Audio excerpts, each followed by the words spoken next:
Hello friends, welcome to civil success point. आज जो मैं आपके सामने टॉपिक लाई हूँ वो है शेरशाह का प्रशासन।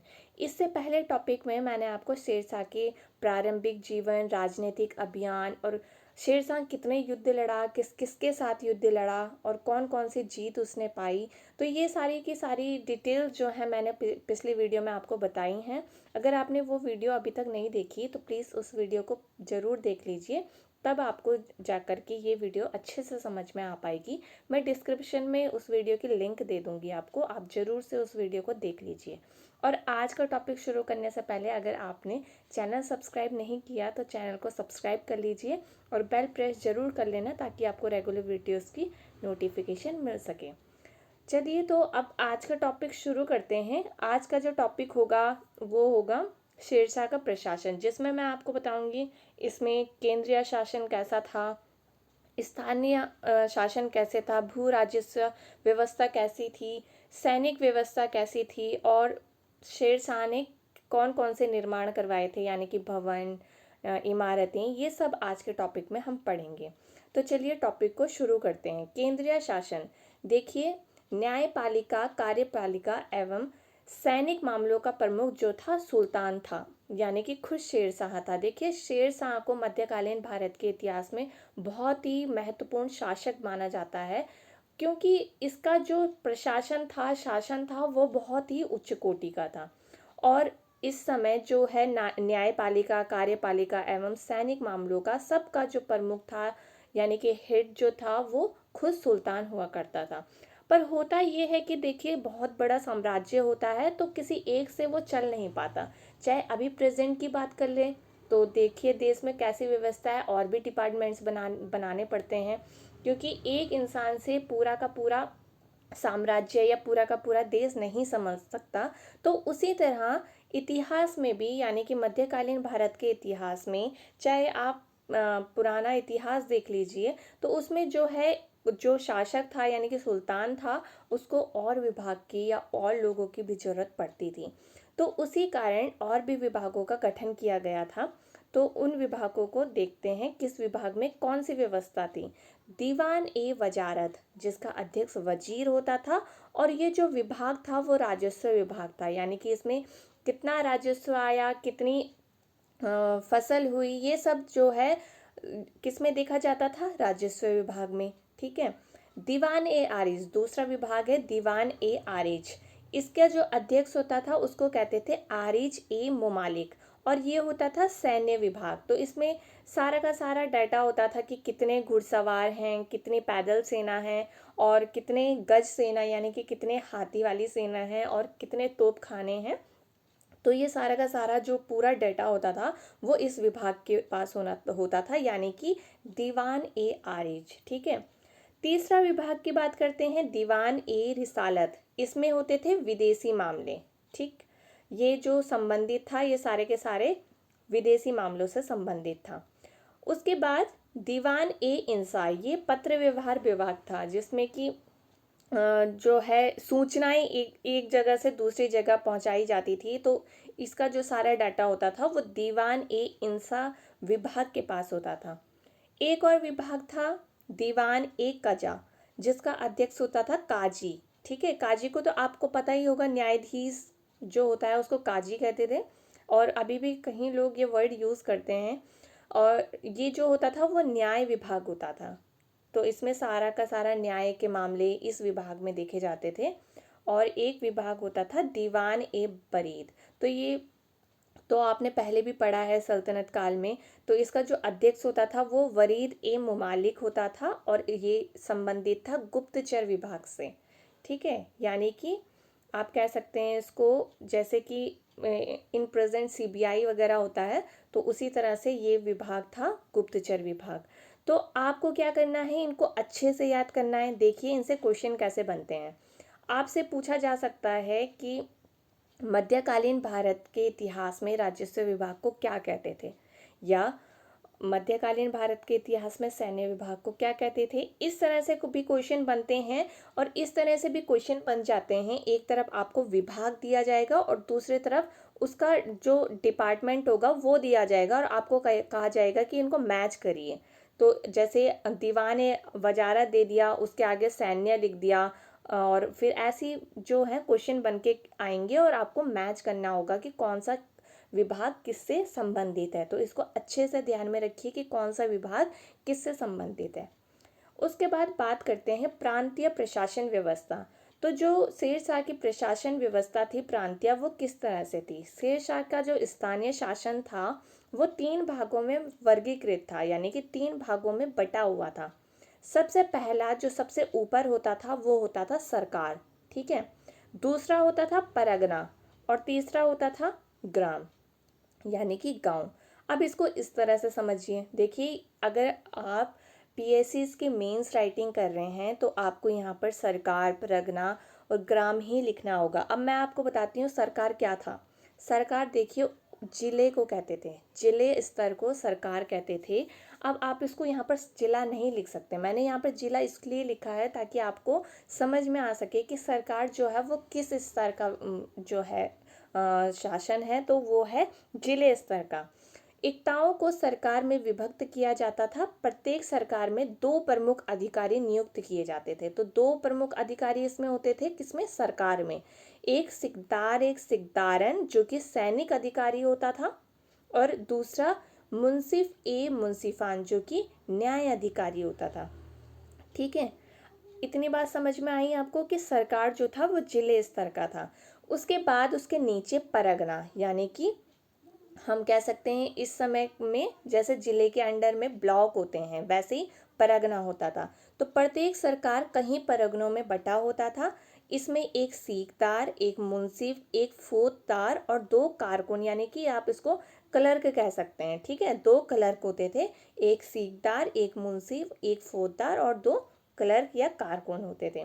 उसके बाद परगने के नीचे ग्राम, जो कि सबसे छोटी इकाई होती थी प्रशासन की। तो इसका जो मुखिया होता था, जो इसका प्रमुख होता था वो मुखिया होता था, ग्राम का प्रमुख मुखिया होता था। तो इतनी बात आपको समझ में आई होगी कि प्रांतीय प्रशासन व्यवस्था कैसी थी। उसके बाद बात करते हैं भू राजस्व व्यवस्था की। तो देखिए सर्वप्रथम शेरशाह ने अपने विश्वसनीय अधिकारी अहमद खां के निरीक्षण में राज्य की भूमि की वास्तविक माप करवाई। तो जितनी भी भूमि थी उसकी सबसे पहले शेरशाह ने माप करवाई, मतलब उसको मापा। अब शेरशाह ने क्या करवाया, गज ए सिकंदरी का प्रयोग करवाया। अब आपसे अगर मैं ये पूछूंगी गज ए सिकंदरी किसने चलवाया था, अभी देखिए यहाँ पर लिखा है मैंने, वर्ड्स को अभी थोड़ा सा ध्यान में रखते हुए चला करिए। यहाँ पर मैंने लिखा है गज ए सिकंदरी का प्रयोग करवाया, तो ये चलवाया नहीं है, पहली बात तो आपको ये ध्यान में रखनी है। गज ए सिकंदरी जो चलवाया था वो सबसे पहले सिकंदर लोधी ने चलवाया था, और जो इसकी पैमाइश होती थी वो 29 अंगुल होती थी, यानी कि आप ऐसा मान सकते हैं कि 30 से 33 इंच की जो इसकी पैमाइश थी वो होती थी। इतिहासकारों को या विद्वानों को इस बीच में इसका जो पैमाना है उसमें मतभेद है, तो आप एग्जैक्ट नहीं बता सकते कि इसकी जो पैमाइश थी वो कितनी थी, पर ये लिखा है कि 30 से 33 के बीच में इसकी पैमाइश थी। किसानों को शोषण से बचाने के लिए शेरशाह ने पट्टा और कबूलियत व्यवस्था को आरंभ किया। अब देखिए पट्टा व्यवस्था क्या होती थी। पट्टा एक प्रकार का लेटर होता था, पत्र होता था, जिसमें कितनी उपज हुई, कितना भू राजस्व हुआ, कितना उत्पादन हुआ, ये सब उस लेटर में लिखा होता था।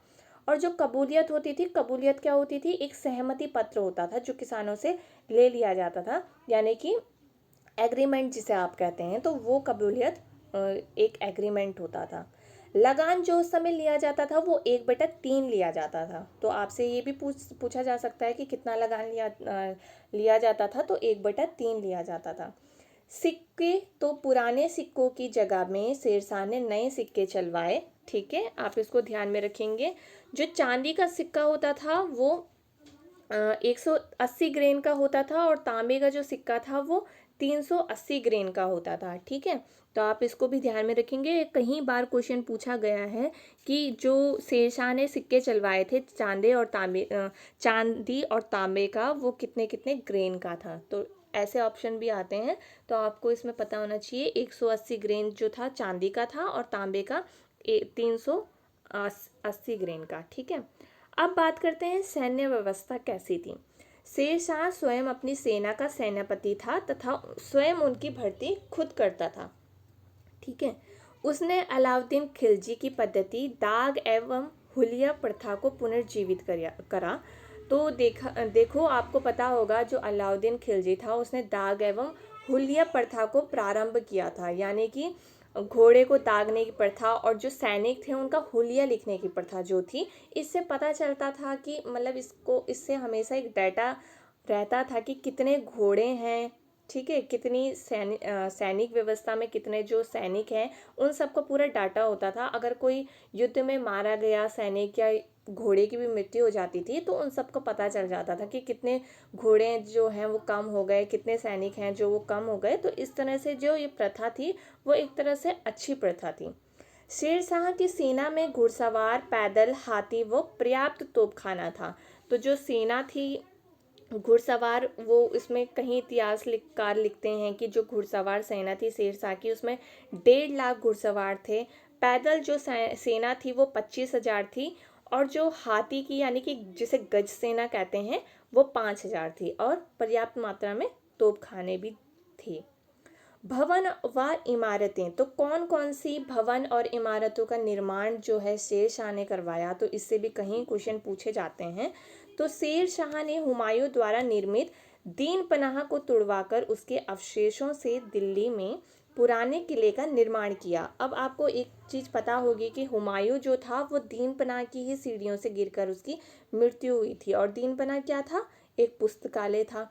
तो इसको जो है शेर शाह ने तुड़वा दिया और इसके जो अवशेष थे मतलब इसी का ही जो मटेरियल था उसी से ही वहीं पर ये एक पुराने किले का निर्माण करवाया। किला एक कुहना जो कि दिल्ली में है, वो मस्जिद का निर्माण भी किसने करवाया, शेर शाह ने। तो आपको ये ध्यान में रखना है, क्वेश्चन जो है डायरेक्ट बन जाएगा, किला एक कुहना नामक मस्जिद का निर्माण किसने करवाया, तो शेर शाह सूरी ने। सासाराम में झील के बीच स्वयं का मकबरा बनवाया। तो देखिए सासाराम कहाँ है, बिहार में। तो यहाँ पर उसने पहले ही अपना खुद का मकबरा एक झील के बीच में उसने बनवा दिया था। ग्रैंड ट्रंक रोड की मरम्मत करवाई और 1700 सराय का निर्माण करवाया। देखिए एक बात मैं आपको बता दूं, अगर आप सर्च करेंगे गूगल में भी तो कहीं बार जो है आपको ये पता चलेगा कि ग्रैंड ट्रंक रोड उसमें लिखा होता है कि शेर शाह सूरी द्वारा बनवाई गई।